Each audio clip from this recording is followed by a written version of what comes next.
चलो सर ਯਾਰ ਦੋਸਤੋ, ਤੁਹਾਨੂੰ ਸਾਰਿਆਂ ਨੂੰ ਇੱਕ ਗੱਲ ਦੱਸਣਾ ਚਾਹੁੰਦਾ ਕਿ ਤੁਹਾਡੇ ਸਾਰਿਆਂ ਦੇ ਕੇਅਰ ਕੰਪਨੀ ਵਾਲਿਆਂ ਨੇ ਸੋਸ਼ਲ ਸਿਕਿਉਰਿਟੀ ਕਾਰਡ ਔਰ EOBI ਕਾਰਡ ਬਣਾਉਣ ਵਾਸਤੇ ਜਿਹੜਾ ਵੀ ਉਹਨਾਂ ਨੇ ਤੁਹਾਡੀ ਤਿਆਰੀ ਕਰ ਲਈ ਹੈ। ਹੁਣ ਤੁਹਾਨੂੰ ਇਹ ਗੁਜ਼ਾਰਿਸ਼ ਹੈ ਕਿ ਜਿੰਨੇ ਡੇਲੀ ਵੇਜਸ ਨੇ ਉਹ ਆਪਣੇ ਆਪਣੇ ਬੇਫਾਰਮ ਕਢਵਾਓ ਨਾਜ਼ਰਾ ਆਫਿਸ ਵਿੱਚੋਂ ਜਾ ਕੇ ਤੇ ਆਪਣੇ ਬੱਚਿਆਂ ਦੇ ਨਾਮ, ਆਪਣੇ ਮਾਂ-ਬਾਪ ਦੇ ਨਾਮ ਜਿਹੜੇ ਉਹਨਾਂ ਨੂੰ ਦਵੋ ਜਾ ਕੇ ਆਪਣੇ ਮੁਤਲਕਾ ਅਫਸਰਾਂ ਜਿਹੜੇ, ਤਾਂ ਕਿ ਤੁਹਾਡੇ ਜਿਹੜੇ ਨਾ ਸੋਸ਼ਲ ਸਿਕਿਉਰਿਟੀ ਕਾਰਡ ਬਣ। ਇਹਦੇ ਨਾਲ ਤੁਹਾਨੂੰ ਕੀ ਸਹੂਲਤ ਮਿਲੇਗੀ ਸੋਸ਼ਲ ਸਿਕਿਉਰਿਟੀ ਕਾਰਡਾਂ ਦੇ ਨਾਲ ਕਿ ਤੁਹਾਡਾ ਇਲਾਜ, ਤੁਹਾਡੇ ਬੱਚਿਆਂ ਦਾ ਇਲਾਜ, ਤੁਹਾਡੇ ਮਾਂ-ਬਾਪ ਦਾ ਇਲਾਜ ਜਿਹੜਾ ਮਹਿਕਮਾ ਫ੍ਰੀ ਕਰੇਗਾ। ਭਾਵੇਂ ਉਹ ਇਲਾਜ ਭਾਵੇਂ ਇੰਗਲੈਂਡ ਤੋਂ ਵੀ ਹੋਵੇ ਨਾ, ਤੁਹਾਡਾ ਇਲਾਜ ਕਰਵਾਇਆ ਜਾਏਗਾ।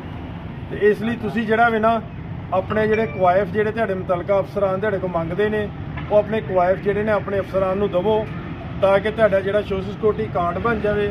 ਉਹਦੇ ਨਾਲ ਤੁਹਾਨੂੰ ਡੈਥ ਗ੍ਰਾਂਟ ਵੀ ਮਿਲੇਗੀ, ਮੈਰਿਜ ਗ੍ਰਾਂਟ ਵੀ। ਅਗਰ ਕਿਸੇ ਬੱਚੀ ਦੀ ਸ਼ਾਦੀ ਹੋਏਗੀ ਨਾ, ਉਹਨੂੰ 4 ਲੱਖ ਰੁਪਈਆ ਵੀ ਦੇਗਾ ਡਿਪਾਰਟਮੈਂਟ ਜਿਹੜਾ ਵੀ। ਇਹਦੇ ਇਲਾਵਾ ਜਿਹੜਾ ਵੇ ਤੁਹਾਨੂੰ ਜਦੋਂ ਤੁਹਾਡੀ 60 ਸਾਲ ਉਮਰ ਹੋ ਜਾਏਗੀ ਨਾ, ਤੁਹਾਨੂੰ 12,000 ਰੁਪਈਆ ਜਿਹੜਾ ਪੈਨਸ਼ਨ ਵੀ ਲੱਗੇਗੀ ਤੁਹਾਡੀ ਹਰ ਮਹੀਨੇ ਦੇ ਮਿਲੇ ਕਰੇ। ਤੇ ਇਸ ਲਈ ਜਿਹੜੇ ਕਾਗਜ਼ ਤੁਹਾਨੂੰ ਚਾਹੀਦੇ ਨਾ ਤੁਹਾਡੇ ਮੁਤਲਕਾ ਅਫਸਰਾਂ ਨੂੰ, ਉਹ ਕਾਗਜ਼ ਜਿਹੜੇ ਜਲਦੀ ਜਲਦ ਉਹਨਾਂ ਨੂੰ ਪਹੁੰਚਾਓ। ਤੁਹਾਨੂੰ ਸਾਰਿਆਂ ਨੂੰ ਮੈਂ ਮੇਰਾ ਪੈਗਾਮ ਦੇ ਹਵਾਲੇ ਨਾਲ ਵੀ ਜਿੱਥੋਂ ਤੱਕ ਮੇਰੀ ਆਵਾਜ਼ ਪਹੁੰਚਦੀ ਹੈ ਨਾ, ਇਹਨੂੰ ਸ਼ੇਅਰ ਵੀ ਕਰੋ ਵੀਡੀਓ ਨੂੰ, ਤਾਂ ਕਿ ਜਿੰਨੇ ਵੀ ਡੇਲੀ ਵੇਜਸ ਨੇ ਨਾ ਉਹ ਆਪਣੇ ਅਫਸਰਾਂ ਨੂੰ ਆਪਣੇ ਕੁਆਇਫ ਜਲਦ ਜਲਦ ਪਹੁੰਚਾਓ ਤਾਂ ਕਿ ਤੁਹਾਡੇ ਜਿਹੜੇ ਛੋਟੇ ਛੋਟੇ ਕਾਰਡ ਬਣਨ ਤੇ ਇੰਪਲੋਈ ਕਾਰਡ ਬਣਨ। ਠੀਕ ਹੈ।